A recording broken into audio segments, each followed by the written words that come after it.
नमस्कार मंडळी. आज आपण एका अशा विषयावर बोलणार आहोत ज्याचं नाव काढलं तरी अंगावर काटा येतो. तो म्हणजे सिंहगड. बघा, आपल्यापैकी बऱ्याच जणांसाठी सिंहगड म्हणजे काय, तर मस्त रविवारी सकाळी जायचं, कांदा भजी पिठलं भाकरी खायची आणि परत यायचं. एक पॉप्युलर ट्रेकिंग डेस्टिनेशन. पण आज आपण या गडाचा तो इतिहास उलगडणार आहोत जो फक्त दगडांमध्ये नाही तर इथल्या मातीत आणि हवेत सुद्धा भिनलेला आहे. हा गड म्हणजे फक्त एक किल्ला नाहीये, तर मराठा साम्राज्याच्या सर्वोच्च शौर्याचं आणि त्यागाचं ते एक धगधगतं प्रतीक आहे. चला तर मग ह्या गडाची सफर आज नव्याने करूया. आजच्या आपल्या या प्रवासात आपण काय काय पाहणार आहोत, तर गडाचं भौगोलिक महत्त्व, स्वराज्याचा संघर्ष आणि तह, 1670ची ती अंगावर काटा आणणारी लढाई, गडाची अभेद्य रचना, इथली महत्त्वाची स्मारके आणि जलव्यवस्था, आणि शेवटी सिंहगडाचा आजवरचा वारसा.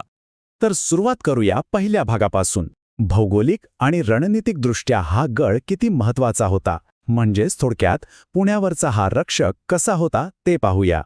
4320 ऐकायला हा फक्त एक आकडा वाटतो ना, पण विचार करा, समुद्रसपाटीपासून तब्बल 4320 फूट म्हणजे जवळपास 1312 मीटर उंचीवर हा आवाडवे गिरिदुर्ग सह्याद्रीच्या कुशीत उभा आहे.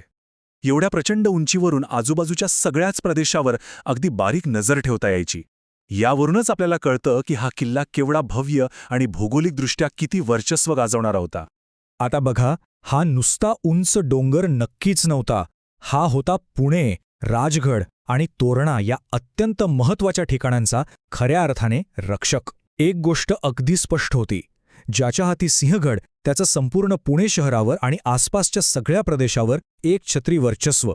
म्हणूनच स्वराज्याचं रक्षण करायचं असेल तर या गडावर आपला भगवा फडकणं ही सगळ्यात मोठी रणनीती गरज होती. आता वळूया पुढच्या भागाकडे, स्वराज्याचा संघर्ष आणि तह. थोडक्यात सांगायचं तर या दगडांनी पाहिलेला तो रक्तरंजित इतिहास. या गडाचा इतिहास खूप जुना आहे. अगदी यादव काळापासून याला कोंढाणा या नावाने ओळखलं जायचं. त्यानंतर बहमणी आणि आदिलशाही राजवटींनी यावर राज्य केलं. पण खऱ्या अर्थाने याला ओळख मिळाली ती जेव्हा शिवरायांनी आपल्या पराक्रमाने हा किल्ला स्वराज्यात आणला. पण 1665चं वर्ष स्वराज्यासाठी खूप कठीण होतं. तुम्हाला आठवतच असेल, पुरंदरचा तह, आणि या तहानुसार नाईलाजाने हा मोक्याचा किल्ला मुघलांच्या स्वाधीन करावा लागला. तो प्रसंग म्हणजे नुसता किल्ला देणं नव्हता, तर स्वराज्याच्या हृदयाचा एक तुकडा कापून देण्यासारखं होतं.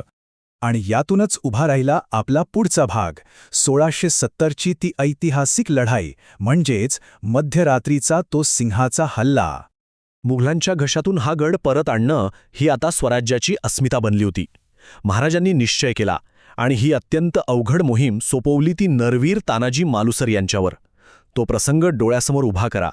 ती अंधारी रात्र, अत्यंत गुप्तपणे आखलेला हल्ला, यशवंत नावाच्या घोरपडीच्या मदतीने ती सरळ सोट जीवघेणी कडा चढून जाणारे मावळे, मग मुघल सरदार उदयभान राठोडसोबत झालेलं ते अटीतटीचं युद्ध, आणि शेवटी स्वराज्यासाठी तानाजींनी दिलेलं ते सर्वोच्च बलिदान. अंगावर काटा येतोय ना? हे नुसतं युद्ध नव्हतं, ती स्वराज्यावरील निस्सीम भक्ती होती. किल्ला तर स्वराज्यात आला, पण त्याची किंमत खूप खूप मोठी होती. छत्रपती शिवाजी महाराजांच्या तोंडचे ते ऐतिहासिक आणि भावनिक उद्गार आजही आपल्या कानात घुमतात. गड आला पण सिंह गेला. आपल्या सर्वात लाडक्या आणि जीवाभावाच्या सख्याच्या जाण्याने महाराज किती व्यथित झाले असतील याची आपण फक्त कल्पना करू शकतो.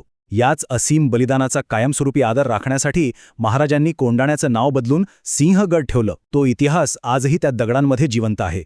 आता पाहूया गडाची अभेद्य रचना, म्हणजेच हा गड दगड आणि पोलादाच्या भिंतींनी कसा सुरक्षित होता.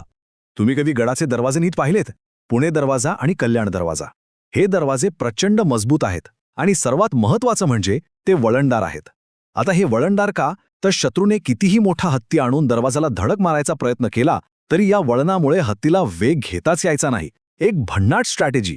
शिवाय गडाचा बालेकिल्ला, जो सर्वात उंच आणि सुरक्षित असा कंट्रोल रूमच होता. आणि हो, गडाची ती अवाढव्या जाड तटबंदी आणि लांबवर नजर ठेवणारे बुरुज, या सगळ्यामुळे सिंहगडावर समोरून हल्ला करणं हे लिटरली अशक्य होतं. म्हणूनच तर तानाजींना ती मागची अवघड कडा निवडावी लागली होती. आता आपण गडावरची महत्त्वाची स्मारके आणि जलव्यवस्था पाहूया, जो आपला एक ऐतिहासिक वारसा आहे. गडावर फेरफटका मारताना आपल्याला काही अत्यंत पवित्र आणि ऐतिहासिक स्थळं दिसतात. सर्वात पहिलं म्हणजे तानाजी मालुसरे स्मारक, जे त्या 1670च्या थरारक पराक्रमाची साक्ष देतं. पुढे गेल्यावर आपल्याला दिसते ती छत्रपती राजाराम महाराजांची समाधी. आणि हो, कोंढाणेश्वर मंदिर हे एक अतिशय प्राचीन शिवमंदिर आहे आणि असं म्हणतात की यावरूनच गडाला कोंढाणा हे नाव मिळालं होतं. ही स्थळं म्हणजे फक्त बघून पुढे जाण्याची ठिकाणं नाहीत, तर ती आपल्या गौरवशाली इतिहासाची स्पंदनं आहेत. आणि आता हे बघा, प्राचीन काळातील इंजिनिअरिंगचा एक उत्तम नमुना म्हणजे गडावरची देवटाकी. विचार करा, 4320 फुटांच्या उंचीवर जिथे साधं पाणी पोचवणं किती कठीण आहे, तिथे या देवटाक्यांमध्ये 12ही महिने अगदी मुबलक आणि थंडगार गोड पाणी उपलब्ध असतं. गडावर लढणाऱ्या सैन्यासाठी पाण्याची सोय ही सर्वात बेसिक आणि महत्वाची गरज असते. निसर्गाची कृपा आणि प्राचीन तंत्रज्ञान याचं हे एक अफलातून कॉम्बिनेशन आहे. आणि आता शेवटच्या भागाकडे वळूया, सिंहगडाचा वारसा, एक ट्रेक ज्याच्या पलीकडे खूप काही आहे. त्या ऐतिहासिक 1670च्या विजयानंतर हा किल्ला खूप काळ मराठ्यांच्याच अभिमानाने फडकत्या भगव्याखाली राहिला. पण काळाच्या ओघात जेव्हा ईस्ट इंडिया कंपनीने भारतात विस्तार सुरू केला, तेव्हा हा किल्ला ब्रिटिशांच्या ताब्यात गेला. आणि आजच्या काळात काय, तर पुण्यापासून अगदी हाकेच्या अंतरावर असल्यामुळे आणि तिथे जायला रस्ता तसेच ट्रेक असे दोन्ही पर्याय उपलब्ध असल्यामुळे आज हे ठिकाण इतिहासप्रेमी आणि निसर्गप्रेमींसाठी एक हक्काचं ठिकाण बनलं आहे.